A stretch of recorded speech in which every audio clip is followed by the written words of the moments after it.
Welcome back to part 2 of Let's Talk and Grow with Miss Roshumba. And I'm featuring today Miss Marlena Turner, and she is telling us her story from her vantage point about her experience in this world that we live in.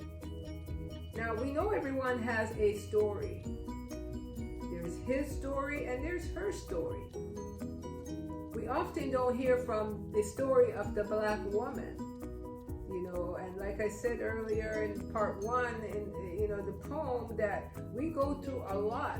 We bear a lot of weight, pressure, the similar pressure that diamonds bear when they're in the earth. And through that pressure, oftentimes if we do it just right and anointed by the Almighty, we come out like a real jewel. There she goes. So today we'll continue to have the conversation, not based on vanity, but based on reality, truth. Because there's some young woman out there, some young male out there that want to understand why they feel the way they do, why the world is treating them the way it does. So I too am an elder. And as we can tell, my sister here is also an elder. So we're going to put together our minds and give you some real gems to keep and use. Okay.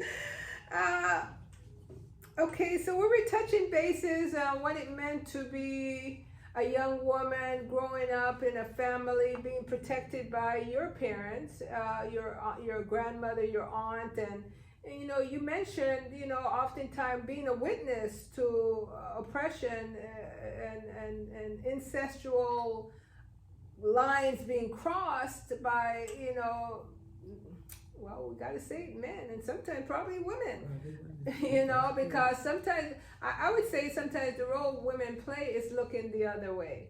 Because, they too were often abused, because if they stepped in, a man would put his hand on them, and That's true. Yeah, That's what I think it was the situation with my aunt. She was just had been, downtrodden and beaten. So tell me about your aunt. What were you going to share about her, if you choose to? Well, my aunt she saw and didn't see. Okay. Because she felt if she said anything, he would do the same thing to her, only physically beat her. Yes. Yes. Not sexually, but beat her this way. Yes. So she just allowed it to happen to the children. Yes. And that's why I said I didn't understand that until later. Right. Like I said, when everyone is walking around going to jail for the same thing, the rape, and two of them got caught for raping. But like I said, if you were going to do that since you were age 4 or 5, for catching it from your father, so what do you know about being, asking for permission? So that's why I said you go through that, you just suppress it because no one discussed it. Exactly. It was hidden, put up under the rug, and nobody ever talked about it. Yeah. Not even when we came to California. It was an off-limit subject. So I learned that, and if you have to fight for yourself when you grow older, become more mature, and you develop. Yes.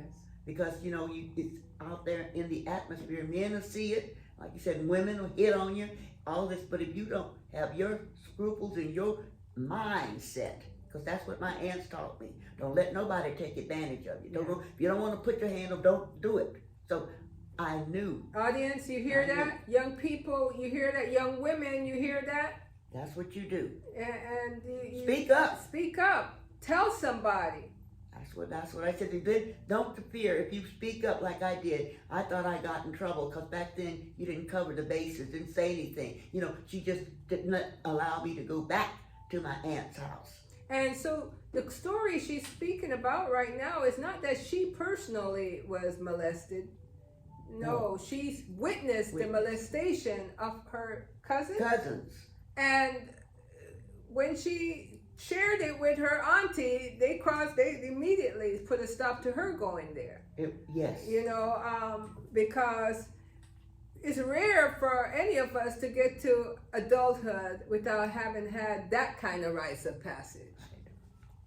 I didn't. That's something. And she could personally say hers was mainly from a witness, not to herself, because her grandmother was on it, her aunts were on it, her brothers were on it. They made sure they protected her, because this has been a norm generationally. Yes. So it's not a new occurrence. It's continuing to happen today. You know, when we see our young girls standing at the crossroads of the street and looking, you know, like, well, not looking, but being hookers.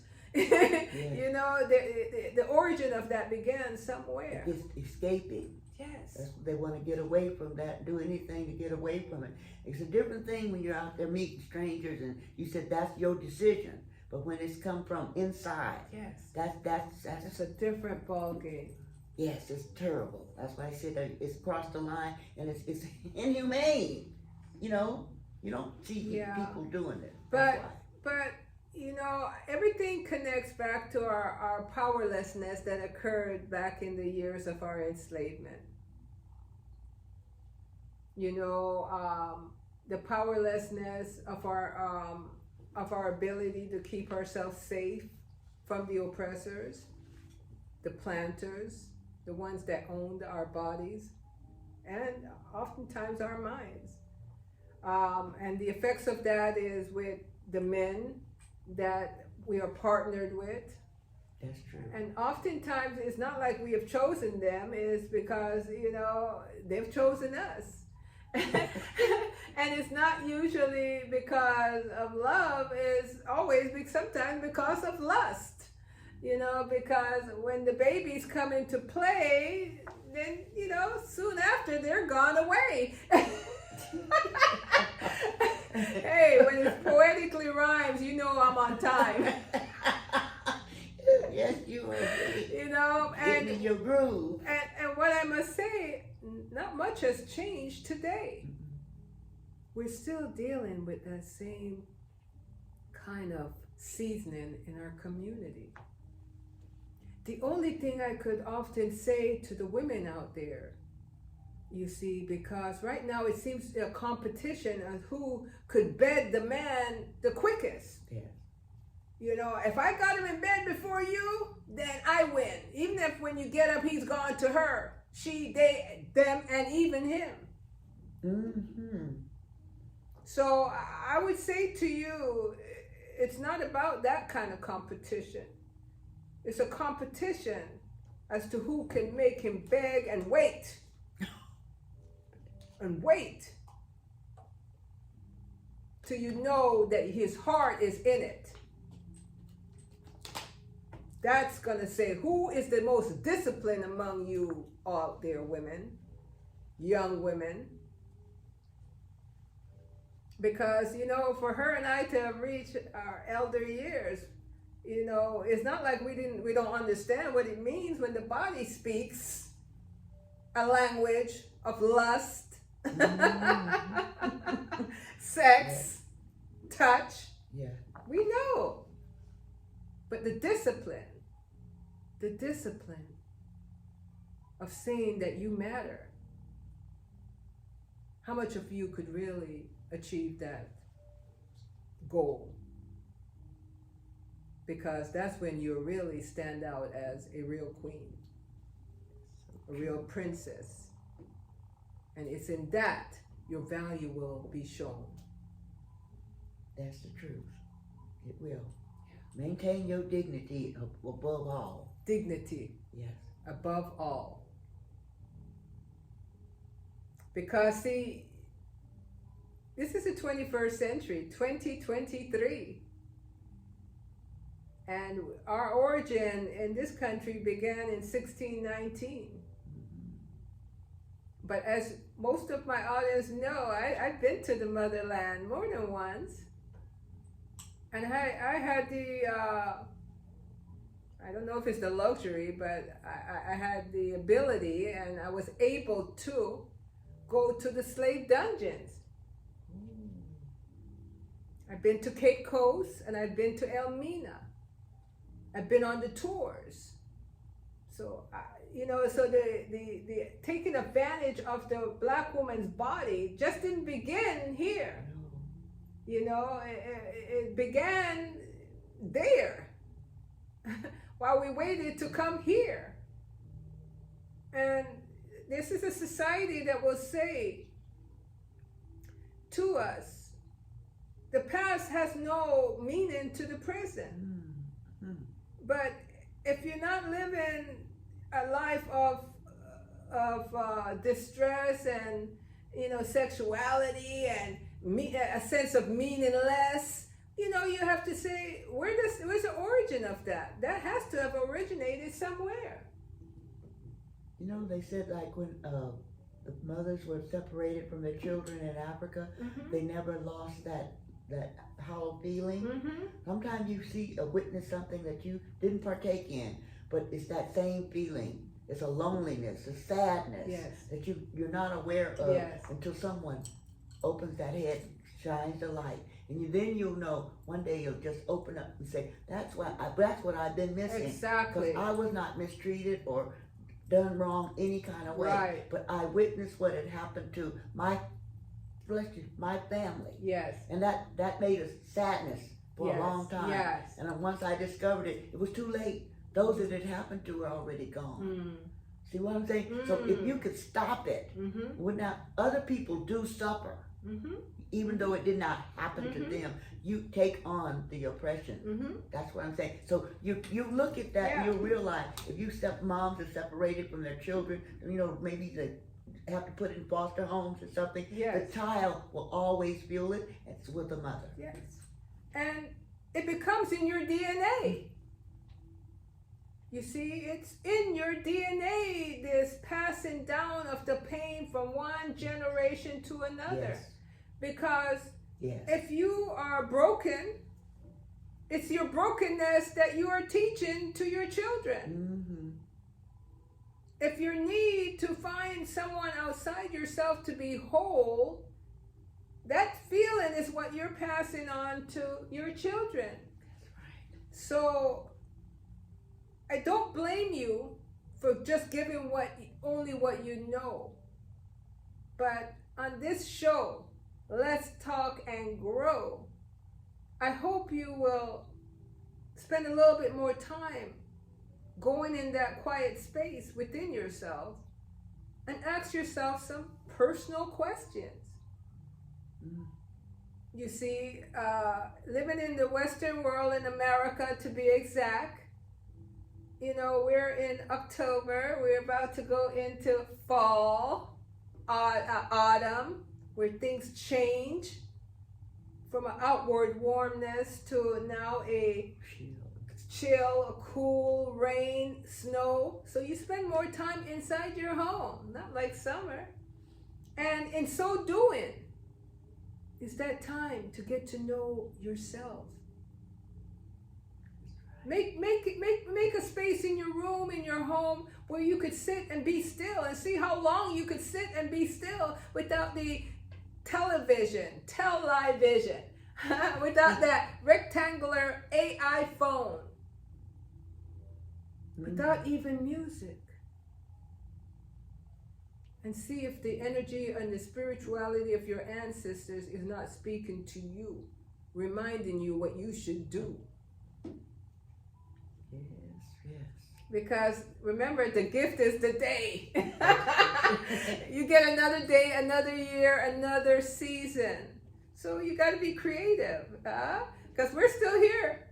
Because like I said, it started the journey in Africa, in Cape Coast. And we made it to the coast of America, the East Coast. And they parted our legs, opened our mouths, looked in every crevice in our body before they say, she goes here, he goes there. We took the whip, we took the whip, we took the burden, we built a country. We did all of that. And that's the part they've excluded from our history. And when you exclude it from our history and just leave us with the pain of saying that it's just our misery that we should use to rise up on, I'm not surprised when our youth says, don't disrespect me. Or don't disrespect me. But if a person says, don't disrespect me, it's because they don't really understand their history. Because nobody can't disrespect you if you knew from where you ascended. That's right. If you knew the truth, they cannot disrespect you. But it was omitted. So we must challenge the educational system about why they choose to exclude our story. And until then, tune in to Let's Talk and Grow with Miss Roshumba, because I have guests like Miss Marlena, keeping it real, telling her truth, her journey to now. So, what was the happiest period in your life? We're going to change it up a little bit. What period in your life that you felt the most happy in? What decade of your life? Now. Right now? Right now, in this golden sunset of my life, right now. Wow. Like I said, I've been through a lot of stuff, didn't realize how racially discriminated people could be. Yes. I found that out. I've lived through that. I've got my education and did what I wanted to do. And right now, I'm just living the real life. Meeting people that matter, will tell you the truth, living in their truth, and help you grow better. Yes. Right now, like I said, it's the best part of my life right now. And other than that, finding and discovering appealing for my father, who's in heaven since 2016. But I went up against the VFW and I won that for him. I'm just waiting for them to get back to me. That's the happiest, most, the best part of my life. Yes. That's lovely. Yes. That's lovely. That's because that's what it's supposed to be. With every season that you get, there should be an element of awakening. And most of us don't get to see an elder years. But yet we want to wake up and see another day. A lot of our young people are leaving us in their 20s? Before that. 30s? 40s? Our health is out of control because when we feel no longer whole, because we don't know the truth, we fill up with any kind of food. The society knows that's the best weapon for an unhappy black woman or man is all these fancy restaurants that they have. But our people of the past, they spend time in the kitchen cooking, didn't they? Yes. Chitlins and greens, hog maws, pig feet, oxtail. I mean, that's every week. That's why I said that when you were eating that as they cook, not letting the grease drain off and skim it off. You were eating it as they prepared it off the stove. But even then, when they were preparing it, most of them still live long. Well, a lot of them didn't have diabetes back then, would you say? Well, they had it, but they weren't detecting it. That's what my grandmother died from. How old was your grandmother when she passed? 52. Okay. So the Southern diet. It could be deadly. Yes. And when you go to the doctor, because the doctors sometimes, if they don't care about you, if they're not doctors because you've made sure your children made it to medical school to be there for you, to help you, most doctors are there not to tell you to, go for a walk, stop eating meats and heavy, thick stuff, do more vegetables, drink more water, especially water. Then they're setting you up to be a beneficiary to early death and to the pharmaceuticals. Yes. Everybody would get a little piece of you before you make it to the funeral.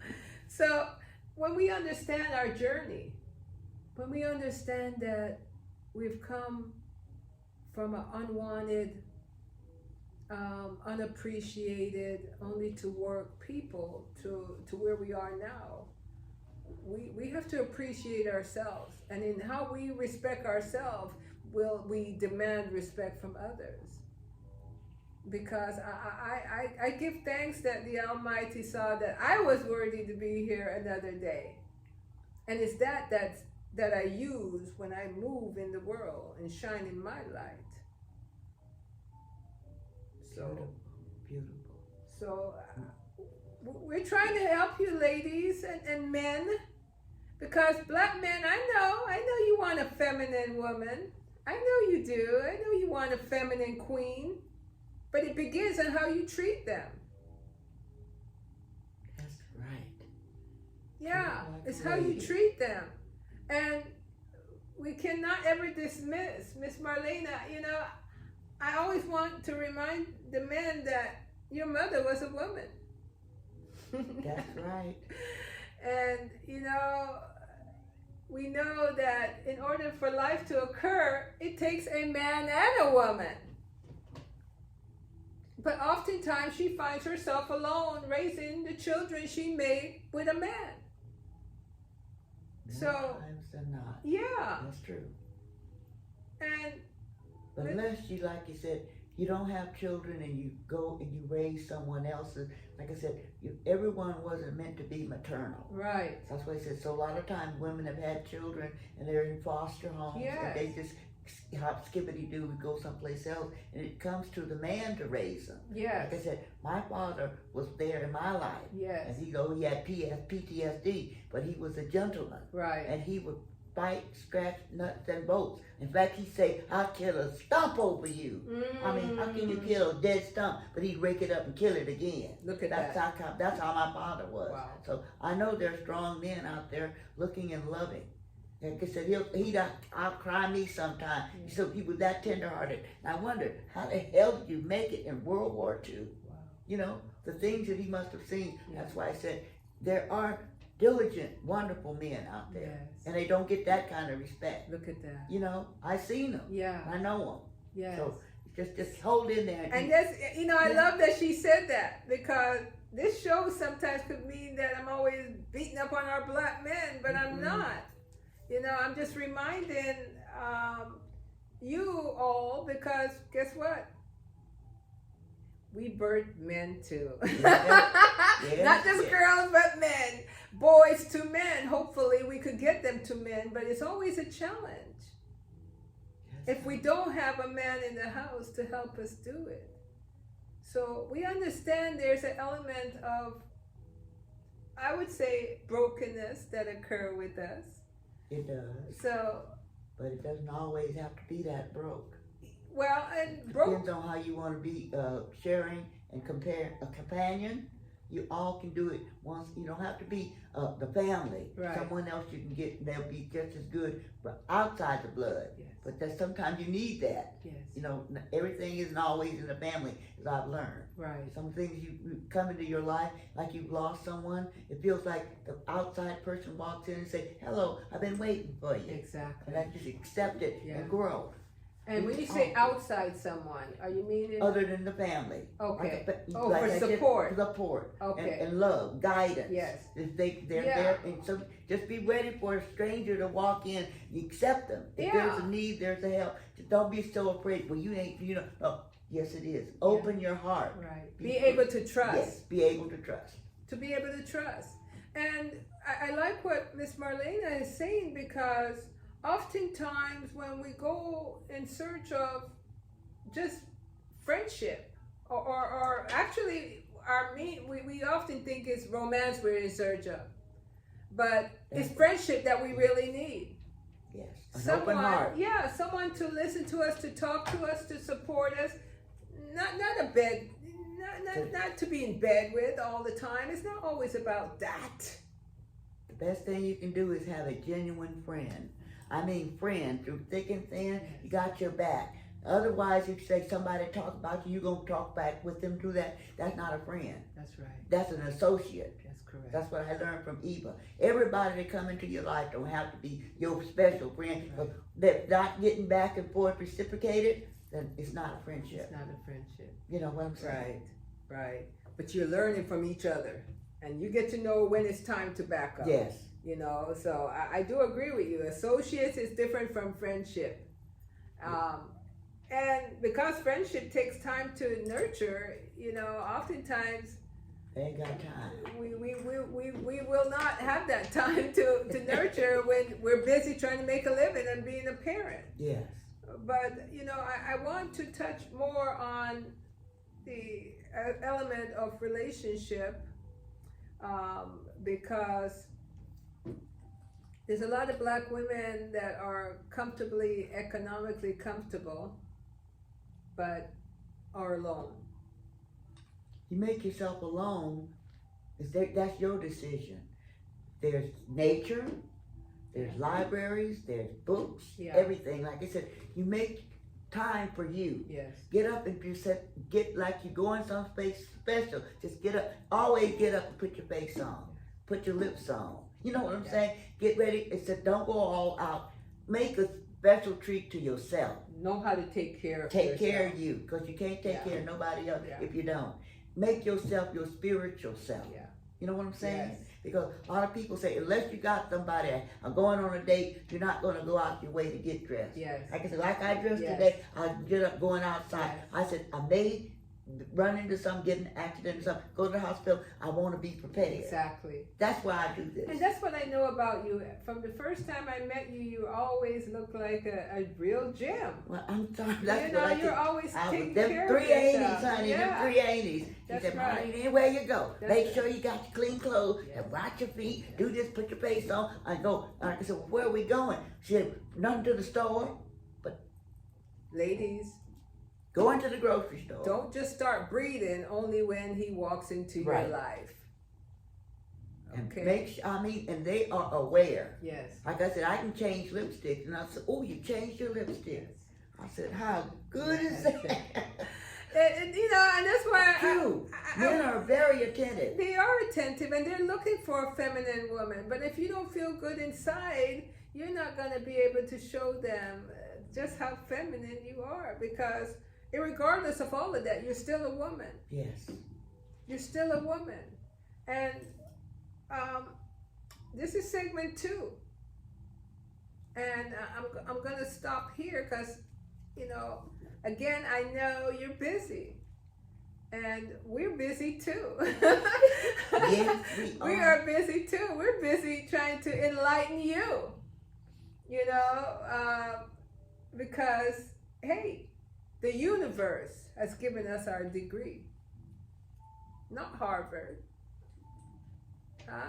Not Oxford. Not Columbia universities. But the universe of living. And as you can tell, we're royal. We're both wearing our royal colors. And we're smiling as black women. Happy in our nappy. Happy and our nappy. Natural. I'm just saying. Oh, I do. And we're doing our part. So we're going to pause and, hey, part 3 coming up at Let's Talk and Grow with Miss Roshumba. So share, subscribe, thumbs up, because I'm not going anywhere. I'm going to do my part. So one day when I transition, which we all must, then I would have said what's needed to be said, my version, which hopefully will be her version too, because she's on the show with me. Doing our part as we did as women in our community and in this world. So we give thanks, and we'll see you on the other side at Let's Talk and Grow with Miss Roshumba and Miss Marlena. All right.